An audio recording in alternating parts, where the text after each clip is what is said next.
Let me be straight with you. This is a radio commercial for 3 Small Business Insurance. The policy has no fine print. It's clear what's covered. So while you can't see the following scene, just know that this pet store is protected by 3.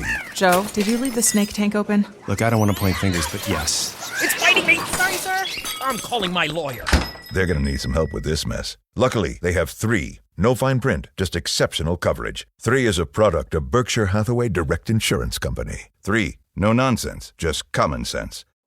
Hey guys, what's up? Before we jump into this episode of The Ice Project, this is brought to you by The Inner Circle. The Inner Circle is my new online community that I'm building out, that I'm going to continue to build over the course of this year. $60 a month.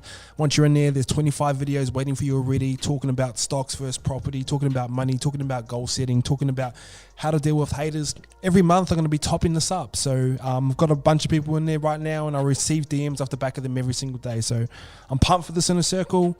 Putting everything I have into this. You know, I love to provide value for you guys for free. This is just that next level up. So if you're not in the Inner Circle, there's going to be a link in the bio. Here's the podcast. Later. Yo guys, welcome back. Special guest today, Isaac John. Firstly, thanks for your time, brother.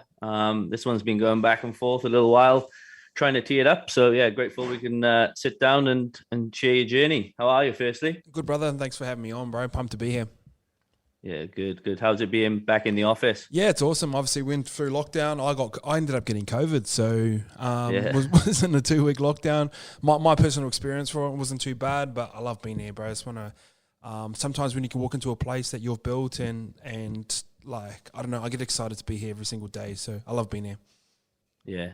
How did your day change working from home? Obviously, you said you didn't have it too bad. Did much change? Or were you working on the business structures? What did you get up to? Yeah. I was still, I was locked in my room. So I had a flatmate who was living with me at the time, and he was testing negative. So we had to be in separate rooms so he wouldn't catch it. So I've worked from home before. Like when I first started YKTR, I was very much from home. And what I sort of figured out pretty early on is you got to have separate areas for separate things. And even if you're in your room, so obviously like you sleep in your bed, and I had this bit of floor space. So I'd like work out there. I had a chair with a tiny little desk where I'd do my like business stuff from. And then obviously I got an ensuite as well where I'll shower. So that was just kind of my routine. Wake up, go work out, go work, have a workout, shower, work, get some lunch delivered, and then sort of just in that little rotation. I didn't mind it, bro, to be honest. I got some work done. Yeah. I was going to say sometimes, well, I didn't have COVID, but I got tested. And I found just put myself back, and I was getting what I was doing 8 hours in the office and 3 hours at home, you know, kind of less distractions, less chat. So yeah, it was good. We actually knocked out so much work, so it was a good time to sort of catch up on a few things. Yeah, happy days. Well, mate, obviously you document the whole journey of obviously starting YKTR and stuff. Some things that weren't documented is obviously a journey on how you got there with the football side of things firstly. So we'll just run through that quickly. Obviously, growing up in New Zealand, how do you get into league more than the Union, firstly? Yeah, the weird one. So my dad was just a diehard league fan. So my 2 best friends growing up actually went on to be professional rugby players. So one was Quade Cooper, and the other one was Sean Maitland, who's gone on to play for Scotland and British Lions, and currently I think he's just left Saracens as well. So they were my 2 first friends I ever made, and it's kind of weird that I transitioned into league. But our hometown was more a league town. So we had 2 league sides there and 1 union side. So it was just sort of my natural progression through my parenting. Yeah. And then you just went through the junior system, stayed with the Warriors to start with. Is that right? I was actually I was actually signed to Parramatta when I was a kid. From like 14 to 17, I had a development contract with them, and I would come over here on school holidays and train and sort of stuff like that. And guys like Jared Hayne and Timmy Manor, Tony Williams, they were all sort of my age as well. So I got to meet those guys pretty early. Scope, who actually works for me, I used to stay at his house when I used to come over. I wasn't staying with them, but because they were sort of Kiwi, I sort of gravitated towards those boys a little bit more, and then sort of moved into the Warriors. That path at Parramatta was really blocked because they had the best junior system at the time, very much how Penrith are. Back in the day, it used to be Parramatta. That used to have that system. And there was a couple guys ahead of me that were probably better than me. So Tony Iro, who was a Cook Island guy, knew who I was and just signed me to the Warriors for like a 3-year contract straight out of high school, and rolled up there, got to train first grade straight out of high school, and then rolled into the 20 system. So it was mad. It was fun. I loved it. Yeah. Perfect. And then obviously ended up going on and playing first grade in the NRL. How was that experience? Obviously growing up as a young fella, always wanting to play in the NRL, finally getting to live it. Yeah, it was mad. Like very much how I'm right into business now. Like back then, I used to be right into football. Like that was my thing. Used to study it. Used to watch it. Obviously love playing it as well. So sort of to grow up in New Zealand and being able to put on like the Warriors jersey was crazy, and obviously like a proud moment for my parents and stuff like that. So yeah, it was cool. Like when I look back on it now, it was cool. But then I also can't remember like big parts of it as well. It was just kind of a blur. Like sometimes I see highlights of myself playing football and it's just like, fuck, is that really me? Like it just feels like such a lifetime ago, and obviously transition into business and stuff like now, and to be honest, prefer my life now. So I've been lucky. I've lived a pretty cool 20s and currently in early 30s now, but still having fun. Yeah, mate. And like I said, obviously I wanted to talk with you football, but there's the things you're doing off the field and away from footy now since you transitioned that are pretty impressive, mate. Obviously, firstly, leaving the game. I'd say a lot of players are leaving NRL. They're kind of looking for that safe job, through a sponsor or something. How come you decided let's go on your own? Probably wouldn't have been good enough to get a job through a sponsor or anything like that. I was just like I was like a very average player. Those kind of roles on Channel 9 and go to the really good players. So full transparency, I probably wouldn't have got one of those roles. Yeah. Nah, sorry, mate. I meant just in general, like, some players, they when they come out to transition or retire, they just look for, that 9-to-5 job, as a safe place. Bro, guaranteed income. Bro, like that scares me, That scares me. Like a 9-to-5 job. Like when you say that now, it just kind of makes my stomach drop a little bit as well. So I just knew I just didn't want to work for anyone else. And at the time, I'd read a bunch of books and I was talking to different friends who had friends that ran businesses and stuff like that. And the reason why I started to get over football was because it's so limiting. Like you had to sort of play in a certain way, and you just constantly being told what to do. And I feel like that's why a lot of players struggle once they leave football, because they're so used to being told what to do for such a long time. And especially if you come from school, move straight into first grade, like you don't really have to think. Like it's like, be at the airport this time, wear this. And like when you're talking to the media, say this, don't say that. Like, and you just train to sort of be in that sort of style. So I always felt it like restricting. And I also felt like the conversations I was having within football around some of my mates were just very limiting as well. So I was starting to get bored of those types of conversations. I just wanted to gravitate towards something else. And my thing was just kind of reading and business. And I just wanted to be able to work from anywhere in the world. So that was just kind of like, my main thing was like, I just want to work from anywhere in the world. That was the one thing I knew I wanted to do. I didn't know it was going to be YKTR and stuff like this, but I felt like something was pulling me towards that way, and I wanted to explore it, and obviously tried a few different businesses, and YKTR is the one that's going okay.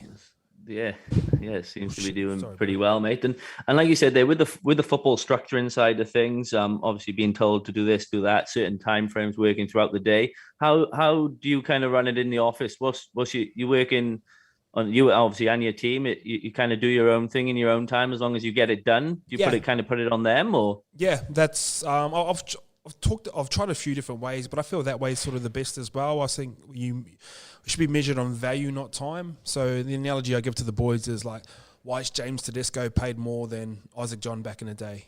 Even though we do the exact same training and an exact same amount of time on the field, it's because he can influence results. He can put points on the scoreboard. So his value is a lot higher than my value would ever been playing football. Yeah. You know what I mean? So I sort of like, because I've got a lot of football boys in and around me, so I use types of analogies like that. But once you come in and you crank out your work, boom, cruise, see you later, go do something else. And but I'll give you that leverage, but if you take advantage of it in the wrong way, like I don't think it'd be too hard to find another person that would love to be in this type of situation. You know what I mean? There's never going to be an ceiling on your earning capacity. Getting free business education, obviously you get free clothes, there's beer in the fridge and shit all the time. I don't think it's a tough sell. So I just like, if they take advantage of it and I feel it, I'll just go, fuck. Jump on Instagram, hey guys, who wants a job? I think we'd have some people lined up. Yeah, 100%. You've got built a pretty good community there. Like, I guess it's changed massively from you. Like as a startup, as people already know, as you that obviously follow you, like it wasn't always that smooth, though. I guess it's changed from doing 12, 14, 16-hour days to now obviously running it. Like was that a big change for you? Like did it put a lot of strain on you doing those days early on, or are you happy it's done? I loved it, eh? I loved it. Like, obviously, if I had to go back to it, I'll be like, I definitely could do a lot smarter. But it's just like, oh man, and that was an important time, and I sort of reflect that period so much like a preseason. Like it's day in, day out, you're grinding, and you put in 3 months of work, and you're ready for the season. That was sort of just like my entrepreneurial preseason, where like you just have to go through those phases to sort of get a base level for you to sort of build on top on.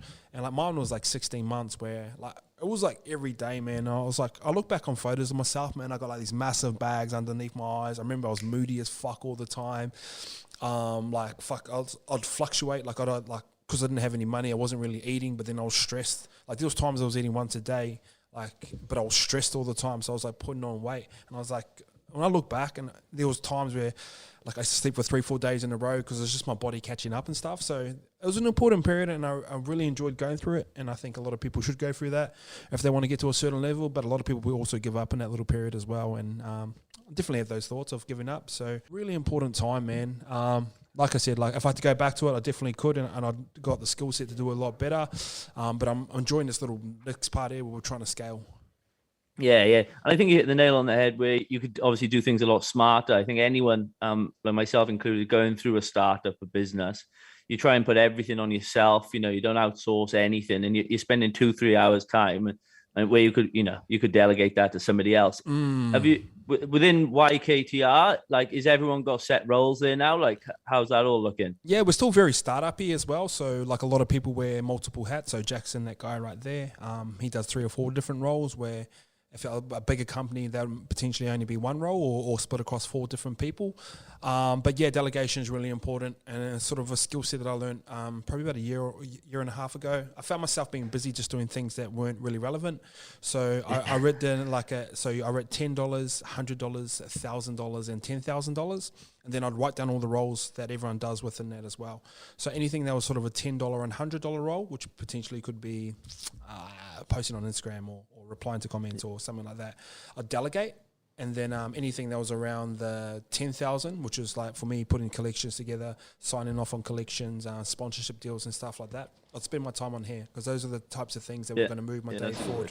So that was a important thing that we done. We done it at the start of the year with all the boys as well. So I was like, tell me everything that you do within a day, and then I dragged them into all these little $10, $100, $1,000, and $10,000 roles, and then you sort of just delegate them from there as well. So my days now, they're not as busy, like busy doing tasks. Sorry, bro. Yeah. Sorry, bro. Some business stuff. That's all good. Yeah, so like my days right now aren't as busy doing like tasky style things, and that's why I was doing 16, 18-hour days, because I was like posting packages and doing stuff like that, where my time, and I want a nice clear mind where I'll focus on these big things, bro, the $10,000, the $100,000 jobs. Where I want to be nice and clear, but these are a lot bigger decisions, because if I fuck up 2 or 3 in a row, this whole business could be gone as well. So I don't spend time in those $10, $100 roles right now. I delegate those out so I can spend time on the stuff that's really important, that's going to move our brand forward. So that's been a big change. You don't go working 16-hour days. You might work 6 to 8 hour days now, but your mind's like, you feel just as tired because you're thinking a lot more about bigger decisions. Yeah, 100%. And obviously delegating jobs like that. What's the sort of planning day look like for you? Like, are you quite time specific? The only reason I ask, I found like I was doing big days and getting fuck all done, where now I've kind of put them in a priority, and I'm giving myself, right, let's try and get this done within 20 minutes. Yeah, it might take me 25. It might take me 25, but if I gave myself an hour to do it, it was taking me an hour every time. 100%. Yeah, so I'm like that as well. And obviously coming from a sports background where you always measured against the clock, so you got to do 1.2 in 5 minutes, or you've got 80 minutes to win a game, and you've got 24 rounds. So my whole life I've been racing a clock. And when I wasn't structured, I used to just rock up to work and sort of just look around and just, let me just do that. I was just nowhere near as efficient, you know what I mean? I'll walk out the door and then I'd be like... It was cool to be busy, like... Yeah, I was just being busy for the sake of being busy. And then I'll cross off everything on my to-do list and post it on my Instagram. And everyone would be like, oh, look at him, he's working hard. But like, I haven't really done shit. Like, I haven't really moved the needle forward. I'm just sort of... A coach of mine said, like, you don't want to be on a rocking horse, like all movement, no progress. So that's an analogy I always use. But time blocking really important. And there's so many facets of YKTR where we've got multi-arm. So we've got YKTR Sports. Like people expect to see content daily from us now. People expect me to do podcasts.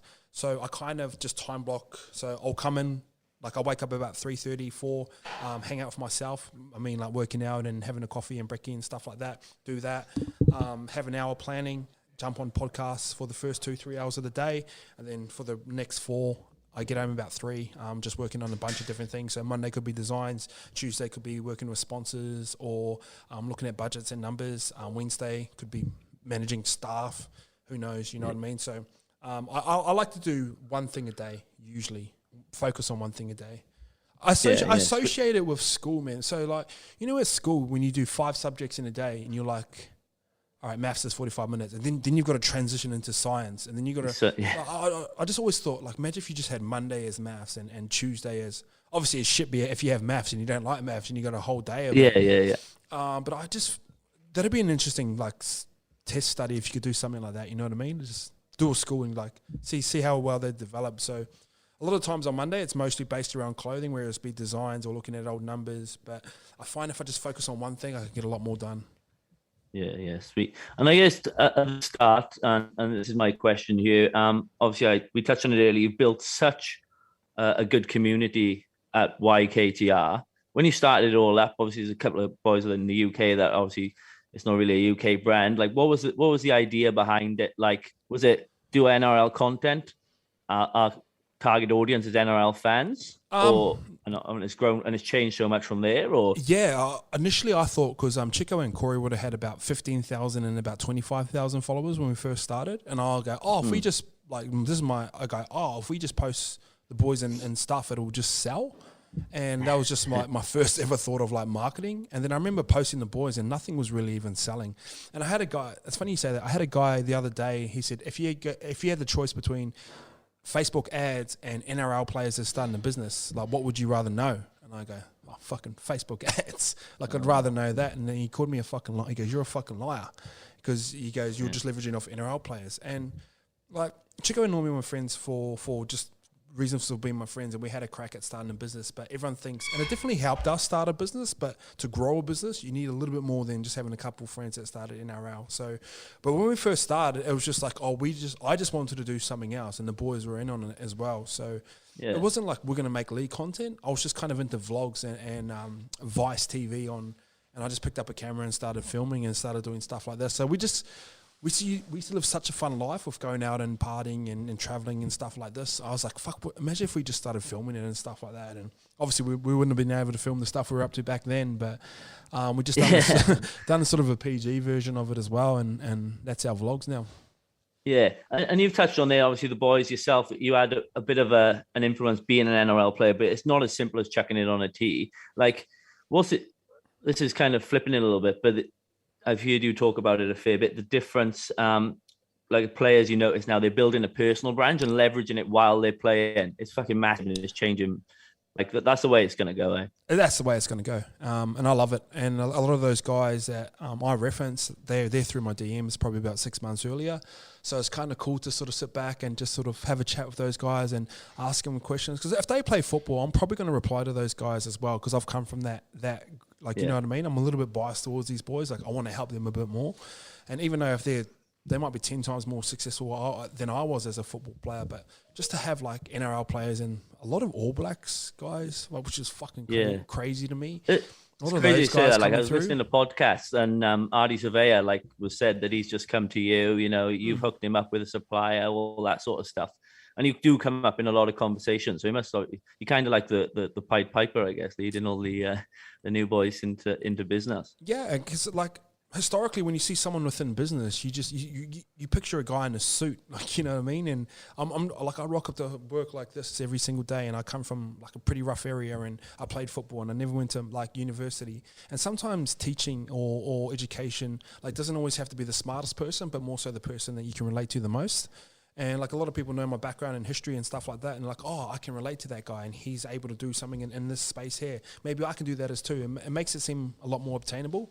So I think that's why those types of guys really relate. But But like a lot, like I'm close with a couple of those All Blacks boys now, and like they move different to league boys. Like I think it's the All Blacks culture where they've got a big thing on like learning, so they get a lot of successful people to come in and have chats with the boys. Bro, there's no egos about those guys, which is really weird. Like someone as successful as they are, and like they'll come up to you and like, hey, how do I do, like, you know, like Aaron Smith's played like 100 tests, and he asked me probably the most questions out of anyone. Like, how can I do this? Is this a good idea? Is this and it's just like, this is crazy. Like, I don't know. That's just, I think that maybe it's a Kiwi mentality, roll into a culture like the All Blacks where they put a high value on learning and learning from anyone and everyone too. So it's pretty crazy. And when you see that sort of stuff, you're like, oh no, this is why they're the best. Yeah.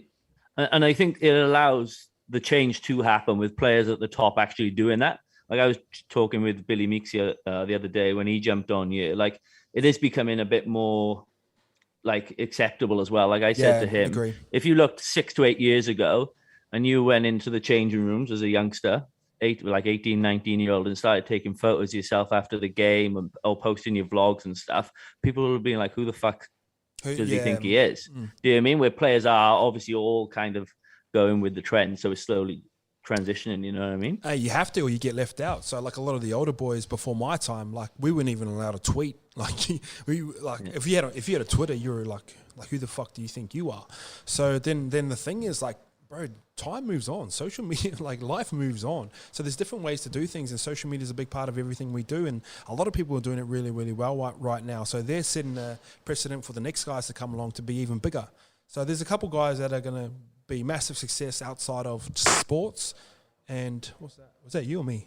Yeah, it was me. There's going to be a lot of guys that are massive success out of sports. And like, if you even look at rappers and sports stars and stuff like that, even in America, they'll make their money. But the ones that really, really kill it, while they're playing, they're leveraging whatever leverage they have to get into businesses. Like you look at guys like Jay-Z, like billionaire, you know what I mean? And that's because he owns multiple businesses. Michael Jordan, like one of the best players to ever do it. But Nike and Air Jordan does like a lot of his money for him as well. LeBron, he's got like pizza. Like they all move in these different types of things. And obviously we've got access to internet now. So the world seems a lot smaller where we can sort of focus on American things. And I think a lot of guys over here are starting to recognize what they're doing over here and trying to implement it here. And a lot of guys leave it too late as well. It might be the last year of their career and they start getting stuff cranking. If you start creating content pretty early on from start to finish, man, I think you're going to set yourself up for a lot of big business deals. Yeah.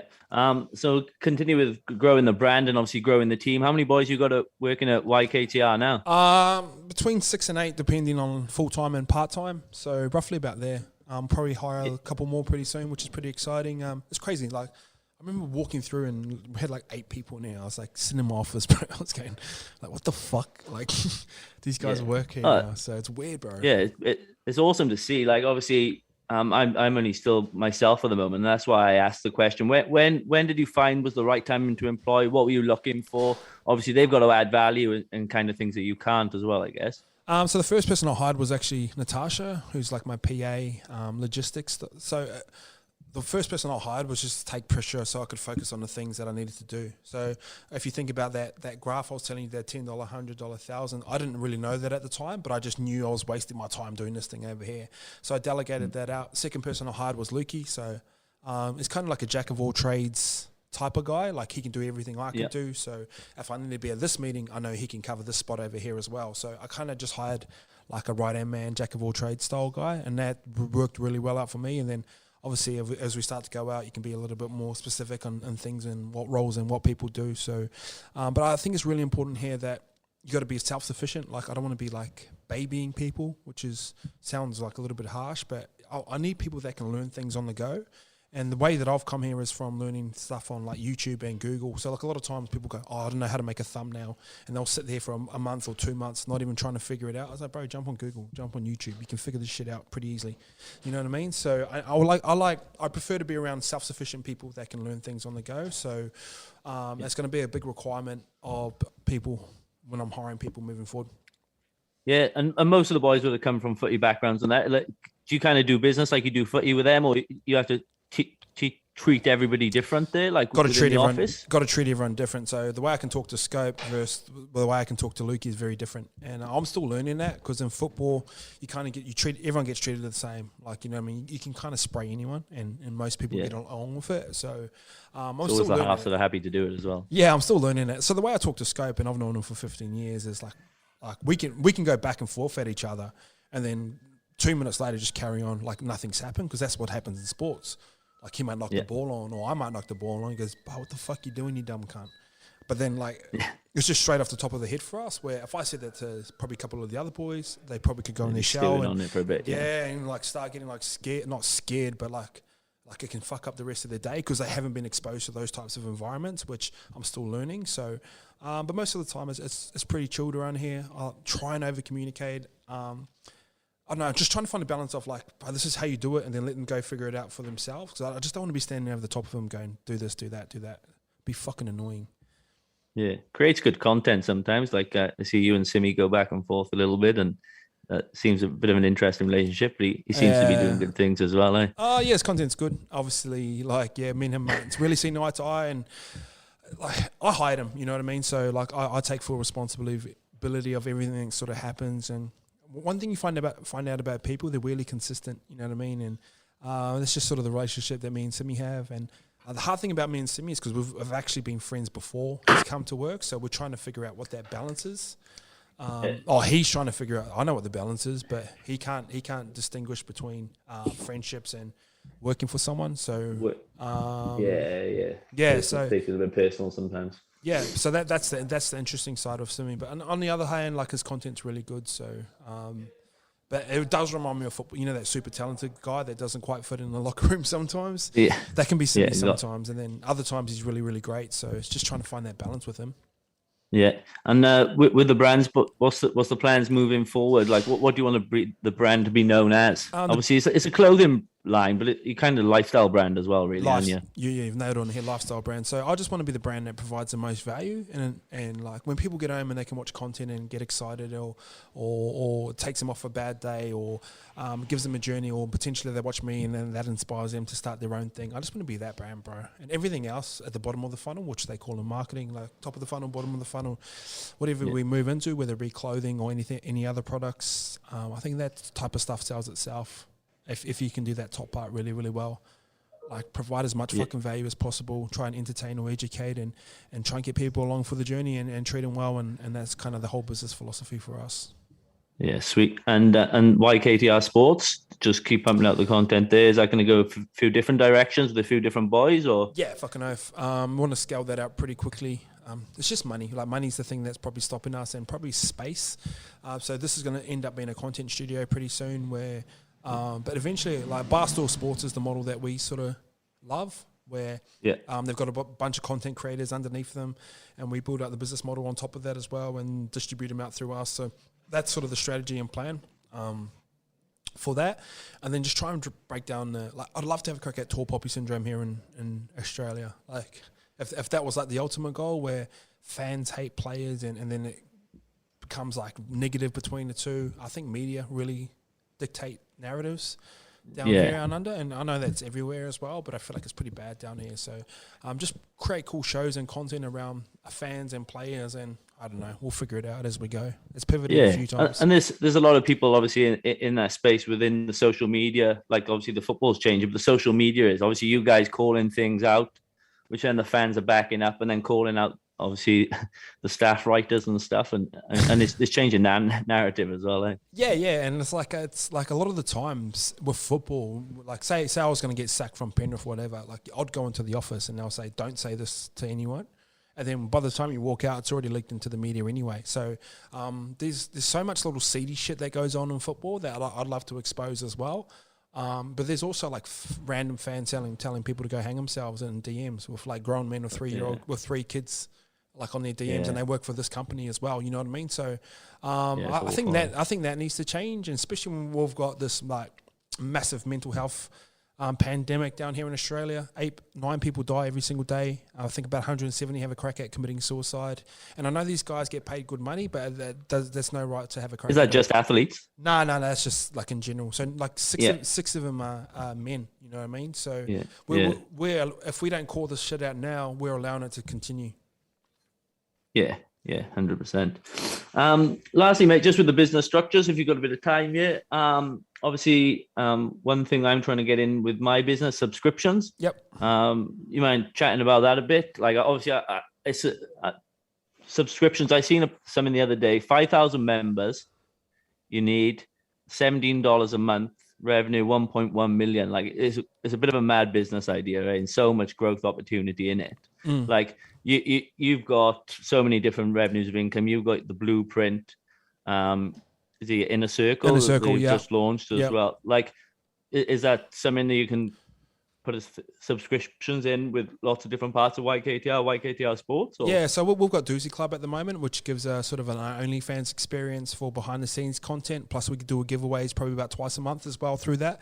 We've already done that with YKTR. So the great thing about subscription models, so if you think of YKTR where like your like when, say, we launch, your money goes like that and then down, down, down. So what subscription models do in something like Netflix and stuff like that, it really levels out your income coming through as well. So it's like it steadies the ship up. So if YKTR would be like that. So launch, and over the course of the year, it's hard to sort of calculate for cash flow later on down the thing. So what subscription models actually do is like you kind of know when your money's going to be coming in, and therefore you can hire out more staff because you know X amount's going to be coming through. So you're not sales based.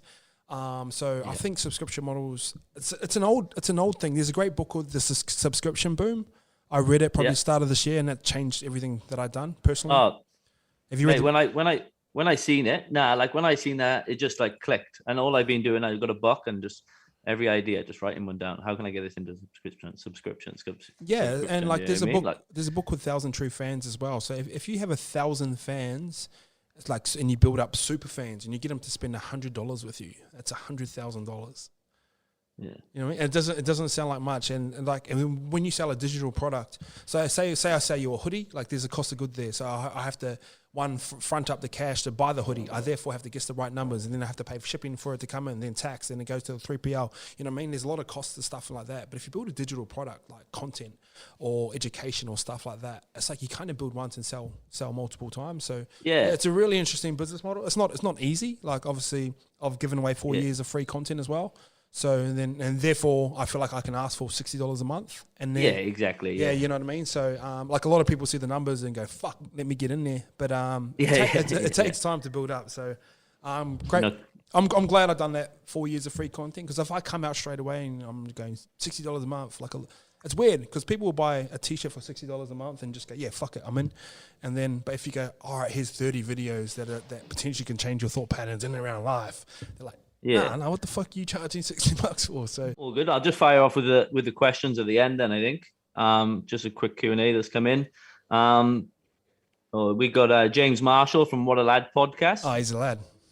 Yeah, he is a lad. Favorite Union player right now? Oh, David Harvili. I'm boys with a few of those boys now, but I just really like him at second five. Big, strong body, can kick a ball as well. So he's my guy right now. I really enjoy watching him play. Yeah, sweet. How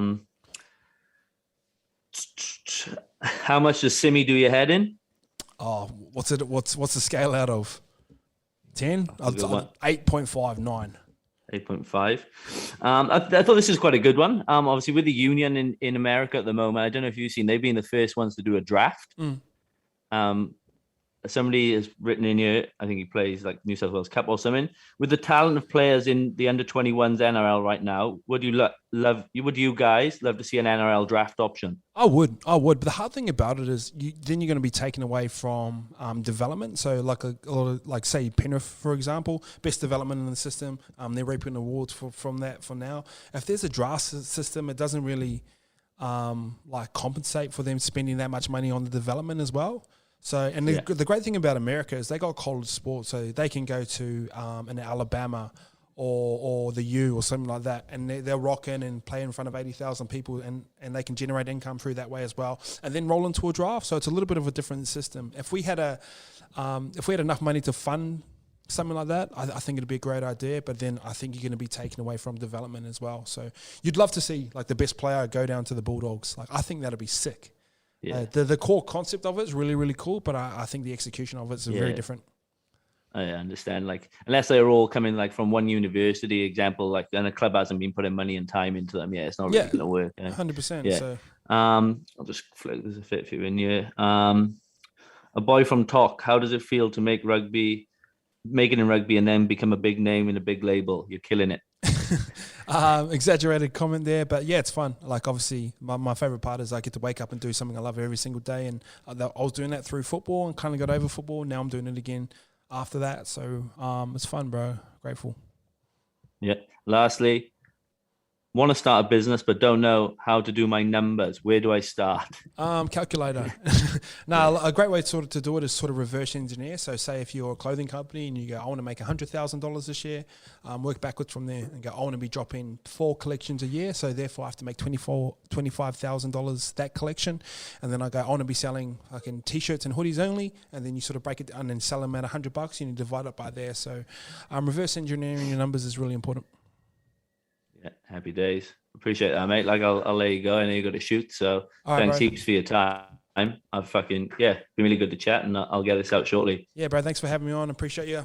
Take care. At Mr. Sparky, we're America's on-time electrician. Flickering lights and hot switches can be annoying, but they can also signal a major problem, or worse, an electrical emergency. So play it safe and leave it to the experts at Mr. Sparky. Trust our team of professional, clean, and friendly electricians. We'll get it done right and get it done safely. You don't have to put up with any malarkey. Call 888-8-SPARKY. Independently owned and operated. Licensed in the respective state or county.